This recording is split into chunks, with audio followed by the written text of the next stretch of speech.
Ito ang GMA Afternoon Prime. Ang puso ng hapon.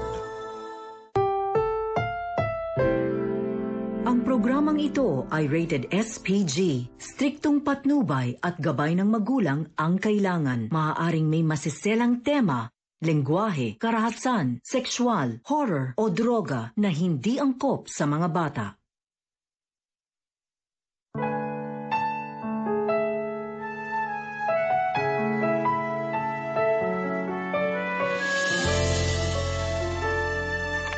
Nakikipag-meet na sa atin ng airfield. Ang